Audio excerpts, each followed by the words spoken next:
Attention, the following broadcast has been approved by Outcasted OC. Viewer discretion is advised.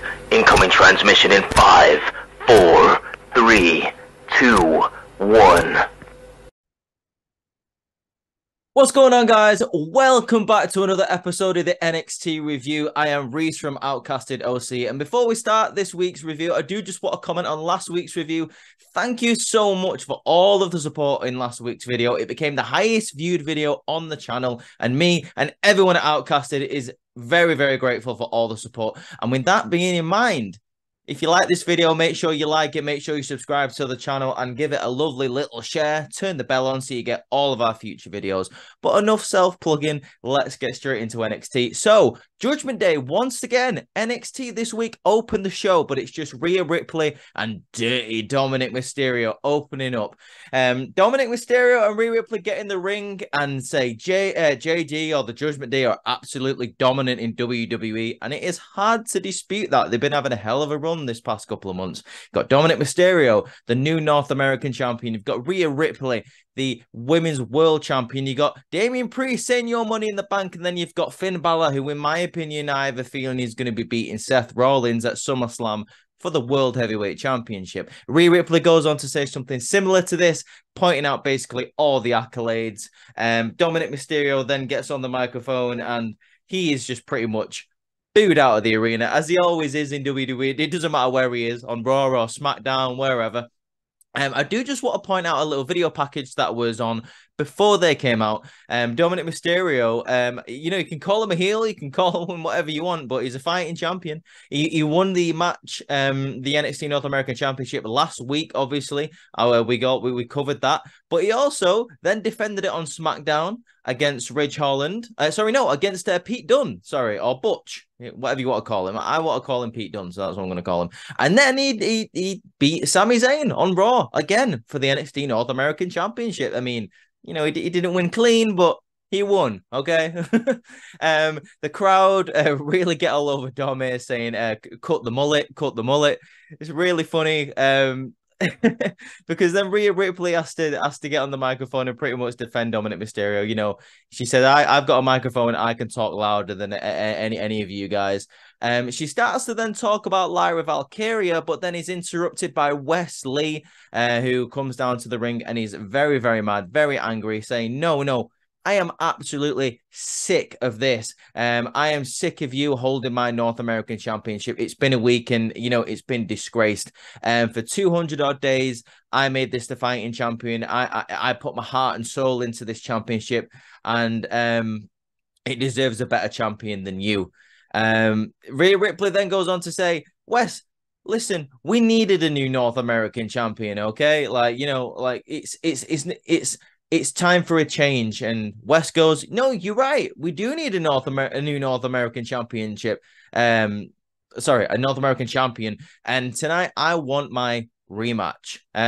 Ali then comes out, Mustafa Ali, who is also angry at Dominic Mysterio, but he's also angry at Wesley.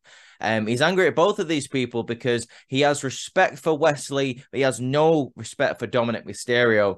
He then goes on to say that Wesley is partly to blame for why Dominic is the new North American champion. He let him jump the queue. He advised Wesley not to take the championship. I mean, he was right, to be fair. He had no backup, and he knew that the Judgment Day were going to be getting involved. But Wesley last week said, you know, I don't care about that. I'll defend my championship because I'm a fighting champion. Well, look where that got you, my dude. Ali then says, this clown allowed you to capture the title. Wesley's like, hey, watch your mouth. He doesn't watch his mouth because then he calls him like an idiot like a couple of seconds later. And then Wesley has a real problem with this. He pushes Mustafa Ali. Dominic Mysterio then gets back on the microphone and says, listen, this looks like a you2 problem, not a Dommy and Mami problem. So I'm just going to leave you to, you know, do whatever. I mean, I'll fight you both at the Great American Bash in a triple threat. It means nothing to me. Ali then goes to hit Dominic Mysterio. He misses and hits Wesley. Them two both get in a fight. And obviously, Mami and Dom, you know, scuttle away. Like, you know, like they get out of the ring. They get out of the way. Like, classic heel. I'm really liking this. Dominic Mysterio, once again, for me, is very, very underrated as a heel. People call him green. People call him whatever. And that's fine because now he's back in the developmental brand holding one of the developmental championships where he probably should have been in the first place. So he can do his best work down here, but he can also learn and develop and hone his craft in NXT, which is where he's supposed to do it. I'm quite liking the fact that the Judgment Day are appearing on all brands as of late. I put up a TikTok last night saying that I feel like the Judgment Day and the Bloodline should have been in a feud, but if they're not going to be in a feud, then it's fine for the Judgment Day. I'll take this as second best for the Judgment Day to just be taking over all brands because this is dope. I really like this. I wouldn't even mind if they captured the tag team championships as well, because then they literally will be holding nearly all of the titles in WWE, which should be really, really cool. We now go backstage to Tony D'Angelo getting interviewed by Mackenzie once again. Tony D'Angelo says, I look a lot better than the last time you saw me, don't I, Mackenzie? The last week, the reception from the WWE Universe was absolutely amazing. Mackenzie says, yeah, but Gallus tried to interrupt and disrupt and ruin your homecoming. To which then Stacks says, yeah, but Marky Mark then took a nosedive through the cannolis, which refers back to when Mark Coffey got, it turns out it was Mark Coffey who got put through the table. I couldn't remember who it was last week, but apparently it was Mark Coffey. Mark Coffey got absolutely slammed through the buffet table last week at the homecoming. It was very funny. They are then interrupted by Bronco Nima and Price. That I always forget these guys' names. They're such weird names. I'm just going to call them Nima and Price. Who says, we've never heard of the D'Angelo family on the street, so we don't know who you guys are. But know this, if, and this is a big if, you win the NXT Tag Team Championships at the Great American Bash, basically we want next. Stacks turns around and says, we move quietly in these streets, but we've got a big stick, meaning, you know, we the family, you know, we stay in the shadows, cannolis, get over here, I'm walking, you know, just the mafia stuff. I work in waste management.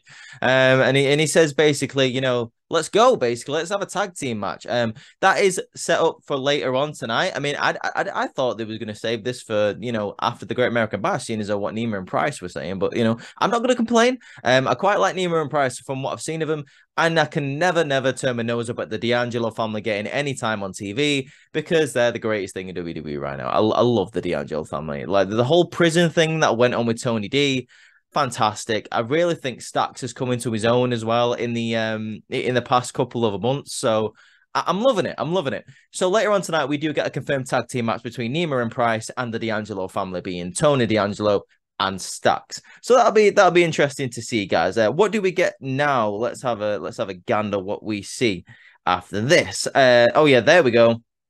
It's sort of like backstage footage of apparently after Raw, Lyra Valkyria confronted Rhea Ripley and says, I know you wanted me to face JC Jane, and I know you wanted me to prove myself by doing that, but instead I'm going to challenge you tomorrow night on NXT. I want it to be Rhea Ripley versus Lyra Valkyria. The Rhea Ripley then turns around and says, you know, are you sure you want to do that? Are you sure you want to challenge the most dominant women's champion in the WWE in this business right now? Okay, that's absolutely fine. We then cut backstage to an interview with Lyra Valkyria, and she says she needs to, after 7 months being on NXT, she needs to find out where she is. She not only needs to prove herself to Rhea and ever all of her peers, she needs to prove herself to herself and find out whereabouts she is in NXT. Meaning, you know, where is she on? Is she on the chopping block? Is she, you know, title bound? Whereabouts is Lyra?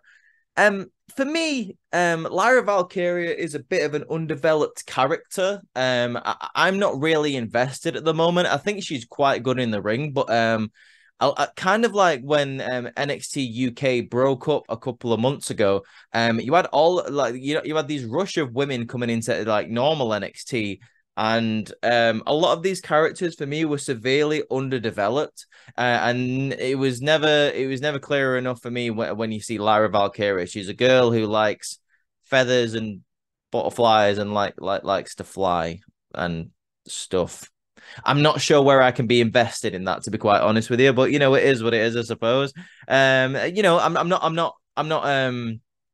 not writing her off immediately. Like I say, she's great in the ring and she has a lot of time. And I'm quite liking this whole thing that's going on at the minute with Rhea. Her try to, like, you know, get her to prove herself and stuff. And I think that's what we all want. I think we all want Lyra to prove herself. She could be the future of this company. But we move on. Next, we get a six-man tag team match, which was a bit of an odd one for me. We get the Schism, that being Joe Gacy and Jagger Reed and Rip Fowler, formerly the GYV, versus Ilya Dragunov and Trick Mello. Now, this was a bit of a weird one for me. Because Schism basically got no offense in. This was pretty much a showcase match for Trick Mello and Ilya Dragunov heading into the NXT Championship match at the Great American Bash.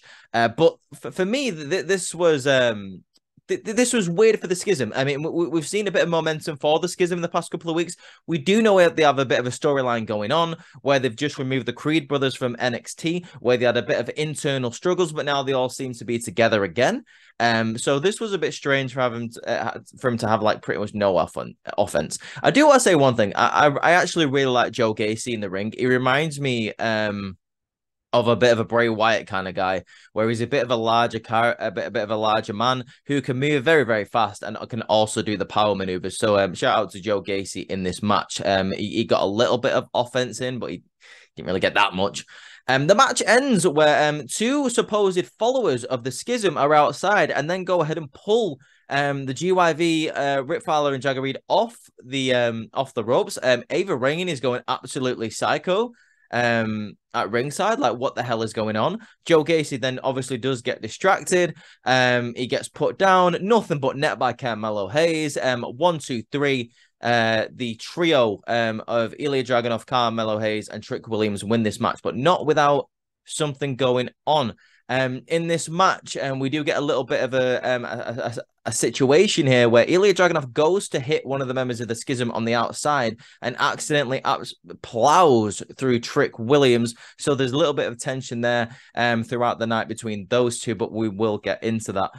What do we have next after this match? Oh yeah, we do get a Tiffany Stratton video package where she's basically going on about how she's such a great NXT Women's Champion. She says she's not going to let a 19-year-old rookie like Thea Hale stop this title run.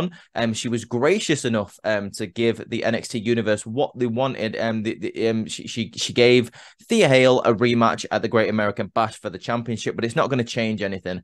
She doesn't care what people said. She didn't tap out at any point, not at Gold Rush and not at last week on NXT. Yeah, a hand might have brushed the mat a little bit, but that doesn't mean anything because the referee didn't see it. So she's still the NXT Women's Champion. She's 24 years old and she's nowhere near even in a prime yet. I tend to agree with this. I do think Tiffany Stratton is the next Charlotte Flair, and that she really reminds me of. She's so talented in the ring. She's got the look, the build. She's the fastest, the strongest, the EST, if you will, maybe.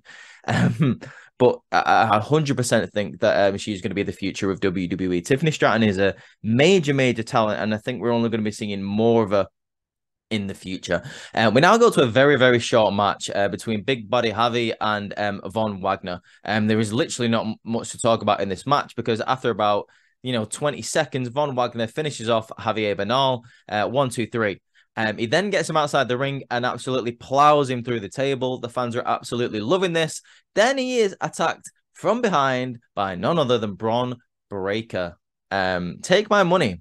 I want to see this match. I'm interested in Von Wagner at the minute with this whole storyline of him, coming out of his shell, being more of himself lately. I am more up for seeing a lot more of that. That'll be interesting to see. And more Von Wagner, the better. I think he's really coming to his own now that he's a heel. I think he's on a really, really good run at the moment. So them two. And I think this is just a bit of a filler feud up until Bron Breakker leaves NXT and goes up to the main roster after SummerSlam. You've got to think it's about time for Von Wagner to finish off Bron Breakker so he can go up to the main roster. It's got to happen, guys. He's got literally nothing else to do in NXT. He has been there, done that. He has been the NXT champion, one of the longest reigning NXT champions of, ever, because, it's only been going since, I don't know, 2011, 12. So, 10 years. He's like one of the longest reigning champions. But yeah, give me this match. Bron Breakker, Von Wagner. Let's do it. Just two big meaty men slapping meat, as Big E would say. Let's do this. Backstage, we now go to where Ilya Dragunov is recovering from the match. Carmelo Hayes walks up to him and says, we respect each other, but Trick Williams is not very happy about what happened Trick Williams then comes and basically says the exact same thing. Dragunov walks away.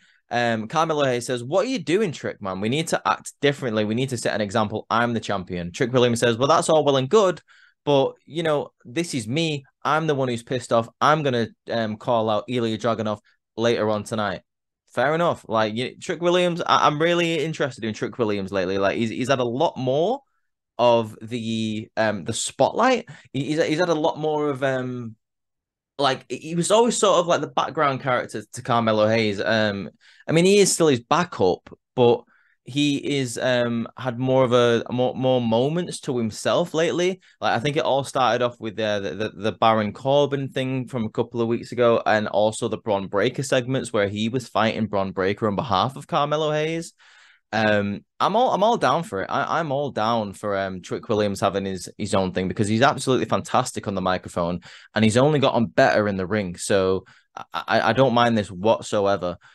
We now go on to the next event where Gable Steveson comes out to the ring. He says he is a former All-American. You know, he's a former Olympic 2021 gold medalist. And he's trying to basically decide what he's going to be doing. Like, he could go back to college and become an All-American again. He could go to, you know, the Olympics next year and, you know, become the first ever American double gold medalist, which I was a bit confused about this because I thought Michael Phelps had like 11 gold medals. Does he mean like wrestling gold medals? That must be what he means. I'm not 100% sure what he really meant on that.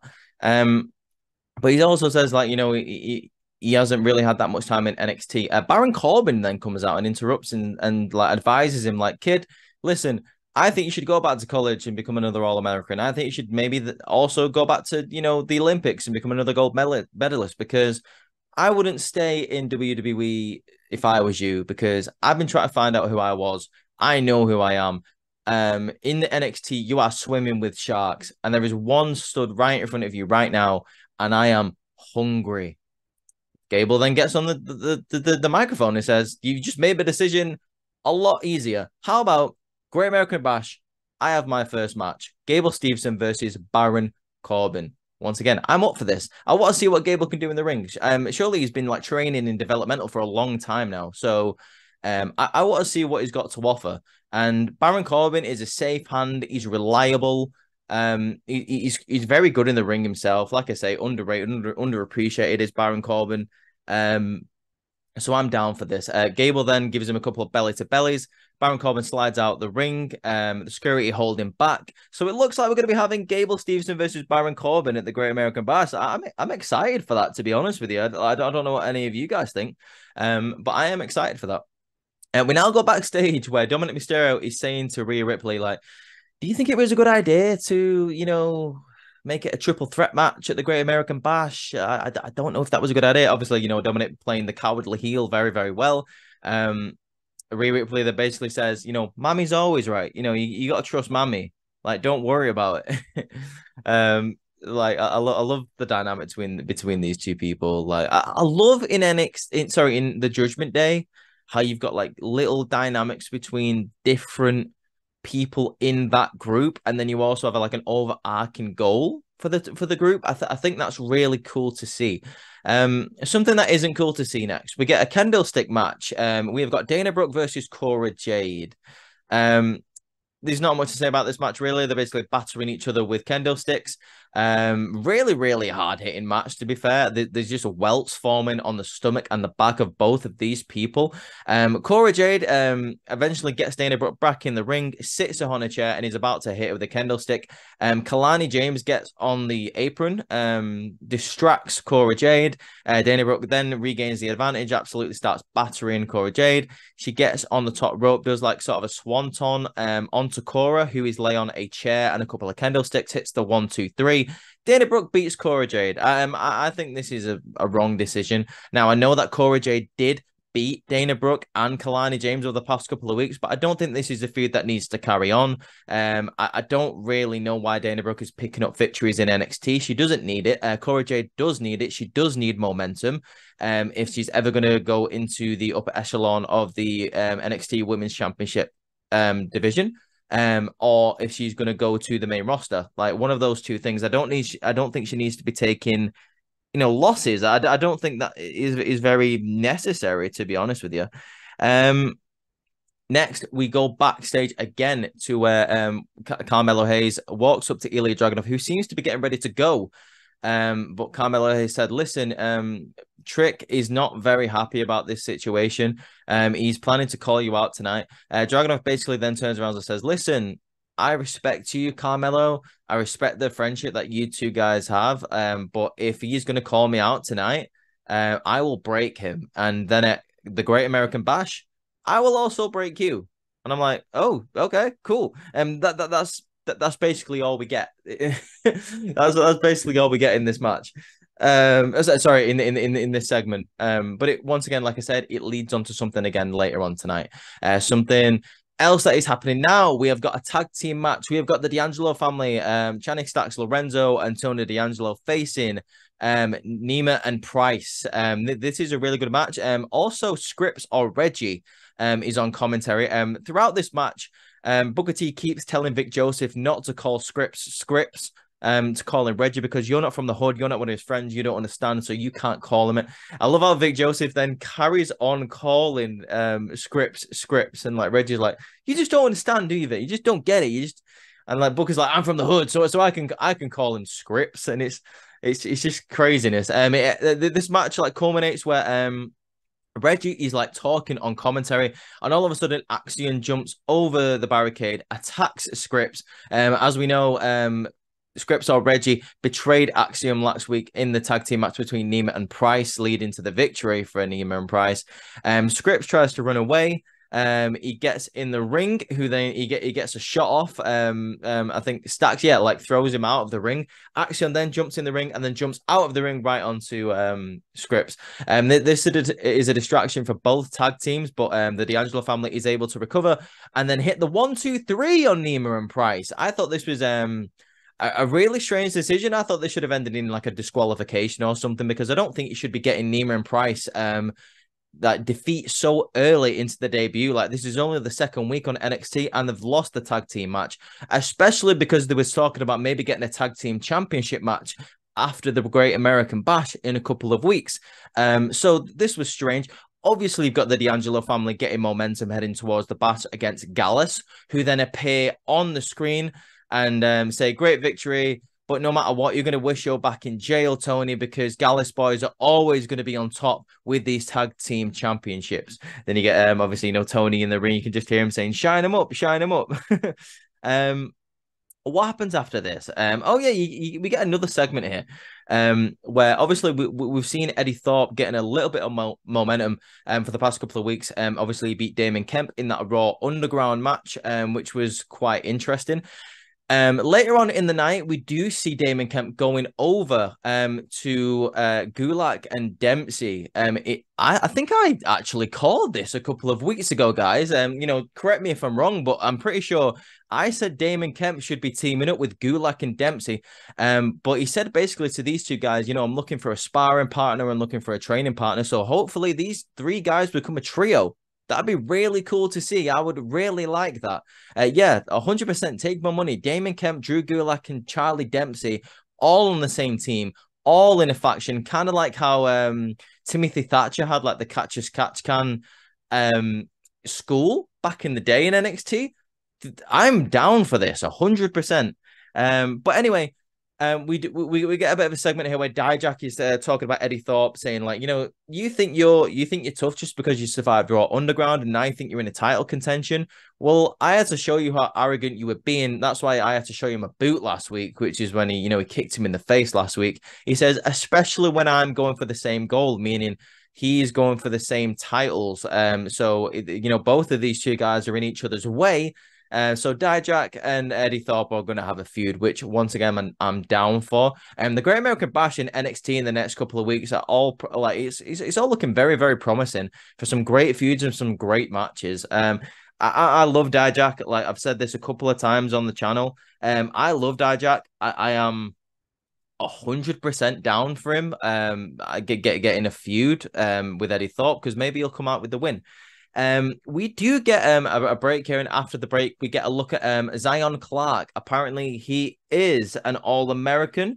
He is a Guinness World Record holder, and now he's in NXT. So we're going to be needing to see a little bit more about him. I don't really know anything about him, but obviously he's in the developmental. He's in the training section, along with the two basketball twins that we saw on SmackDown. So let's see what's going to happen with those three people in the next couple of weeks. Next, guys, we do get an exclusive footage where Blair Davenport was live talking to people, and then Roxanne Perez just ambushes her. These two just throw each other around. I think they're just in a store or something. I'm not sure where they are, but they're absolutely just throwing each other about, just like knocking each other into shelves, just like hitting each other with everything. Roxanne Perez basically gets the advantage here, beats down Blair Davenport and says, "I will see you at the Great American Bash." We hear sirens in the background. Before the police can come, Roxanne Perez gets away, and Blair Davenport is just like down and out. Again, don't really care about this. This was an interesting segment. All like I've been saying for the past couple of weeks, though, guys. The only thing that needs to happen in this feud is Blair Davenport needs to win the feud. And I think she will after this, because like Roxanne Perez won with the beatdown. Surely Blair Davenport now is gonna, beat her in the match. Like, I mean, I hope so anyway. Like, and we now get a Supernova session, with all of Metaphor, with Takara Jackson, Lash Legend, and oh my god, what is his name? His name just absolutely flew out of my head. But anyway, you've got Noam Dar there, and he is still down and depressed, and the try to improve his mood and say, "Oh, you're a legend. You never actually lost. It wasn't you that got beat for the Heritage Cup, and that's why we got you this." And then they show him in a Heritage Cup, and he all of a sudden comes alive, and he's absolutely buzzing. And then Nathan Fraser comes out, like some guy who I don't think is very, very good on the microphone. The current Heritage Cup champion then comes out and says, basically, you're a fraud. You're a phony. That is not the real Heritage Cup. And obviously, this is going to lead. I think this is going to lead to the Great American Bash, where you're going to have an undisputed Heritage Cup championship match. I have a feeling it's going to be Nathan Fraser versus Noam Dar. Noam Dar does have a point, to be fair. He wasn't beaten for the Heritage Cup. It wasn't him who was in the ring. It was the guy who I can't think of his goddamn name. What is his name? It's literally on the edge of Aura Mensa. Aura Mensa was beaten for the Heritage Cup. God damn it, I could not think of that guy's name, guys. That was very frustrating. It was Aura Mensa who got beat for the Heritage Cup, not Noam Dar. So he is earned a rematch. So yeah, the heel does have a bit of a gripe here. So I'm down for it. Chase U now backstage hyping up Thea Hale. We're getting a training montage, getting her ready for another NXT Women's Championship match of the Great American Bash versus Tiffany Stratton. We got Chase U, Andre Chase saying she's amazing, she's ready, she's more than capable. We then got Duke Hudson saying he's the MVP. I have been with Thea Hale from the very beginning. I was there when she won her first match, so I am ready. She can hit that Kimura lock from absolutely anywhere. Once again, a bit of Duke Hudson taking the the credit for himself, taking the glory for himself. Is that leading to something? I have a feeling it might be. Is Duke Hudson going to cost Thea Hale the women's championship? That is only time will tell, but we shall see, guys. Now you get the main event for the evening: Rhea Ripley versus Lyra Valkyria. This is a very impressive match. It's basically, obviously, Rhea Ripley is incredibly strong compared to Lyra Valkyria, and it's basically Lyra trying to use her momentum and the momentum of Rhea Ripley to get some offense in here.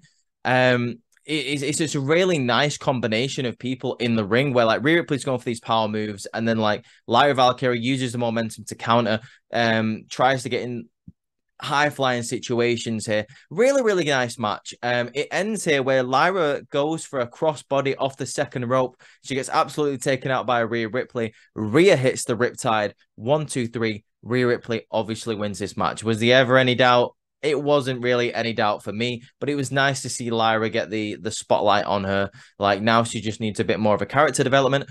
After the match, Rhea Ripley goes over to Lyra and says, now you've got to prove me right. Beat JC Jane. So that is the future. Rhea Ripley, I don't know if she's going to be staying on NXT or she's going to be going back to Raw. Maybe she'll stay on NXT while Dominic Mysterio is the North American champion. But I don't think she'll have any current feuds in NXT. Meanwhile, Lyra Valkyria, her future is set. She is set for a feud with JC Jane. Now we get the final segment of the night where Trick Williams does come out and does call out Ilya Dragunov. Trick Williams actually gets the advantage here first, and he is beating down Ilya Dragunov. He slams him on the floor. He is beating him down. He's stomping him. He throws him into the steps. Dragunov like staggers away a little bit, and as like Trick Williams is coming around the corner, Dragunov counters it. It then just becomes an absolute beatdown from Dragunov. A couple of suplexes on the outside looks very, very painful. It gets him in the ring, starts absolutely chopping the crap out of Trick Williams' chest multiple times. He then gets him in the corner, gets him set up for the Torpedo Moscow, runs for it. Carmelo Hayes gets in the way and takes the bullet for Trick Williams. Ilya Dragunov then gets on the microphone and says, "Your friendship is admirable between you two." You know, you don't usually see that that type of loyalty these type of days. Hold on to it, because it will be the only thing you will be able to hold on to after I break you and conquer you at the Great American Bash when I win the NXT Championship. And that's how NXT goes off the air this week, guys. Let me know in the comments what you think of NXT this week. Obviously, we've had some exciting episodes of NXT over the past couple of weeks. I thought this was a nice little cool down episode of NXT where the next set of feuds are being put in motion. A couple of matches are set up for the Great American Bash. Just a bit of a leveler episode. Like, nothing absolutely incredible happens on it, but we can kind of like project the future now into NXT to see what's going to be happening over the next couple of months. I think Nima and Price are going to be having a bit of a more of a spotlight being put on them. I have a feeling Trick Williams is going to be having a bit more of a spotlight being put on him if he doesn't get sent to the main roster with Carmelo Hayes. We got Cora Jade, although taking the loss. She has a bright future over the next couple of months. Thea Hale and Tiffany Stratton have a big match coming up at the Great American Bash. The D'Angelo family and Gallus are going to be going to war at the Great American Bash. Believe me, I will be covering that for you on the channel. And then also we get a bit of maybe of a faction like coming up here, you know, with like I say, with Damon Kemp, Dempsey, and Gulak. Another interesting thing is we're going to be seeing Gable Steveson for the first time in the ring at the Great American Bash versus a veteran in Baron Corbin. But what did you guys think of NXT this week? Where do you think we're going with NXT over the next couple of months, guys? Leave that in the comment section below. If you like this video, make sure you let me know that you do like the content by hitting that thumbs up button. Subscribe to the channel if you want to see more videos coming. Tomorrow, guys, we have got a podcast where we are doing a quiz. Each one of us, I are bringing 12 questions to the table and then asking the rest of the gang. Whoever gets all those questions right is the winner. Who is the champion of Outcasted OC in the quiz game, baby? Let's go. I'm excited for that. Obviously, look out for Saturday morning because we're going to be having the SmackDown review. I will personally see you tomorrow, and I'll see you next week for the NXT review once again, guys, for next week. I can't wait because that is the go-home show for the Great American Bash, so that should be an absolutely amazing episode, hopefully. And then I'll be covering the Great American Bash for you guys. All the links are going to be in the description below if you want to follow Outcasted on TikTok, Twitter especially, and Instagram. All of us are obviously have our own pages. Go follow me at Rudy Poo Candy Ass on TikTok and go follow the rest of the guys on their respective channels as well. But for now, guys, have a good Wednesday. Have a good week. See you tomorrow.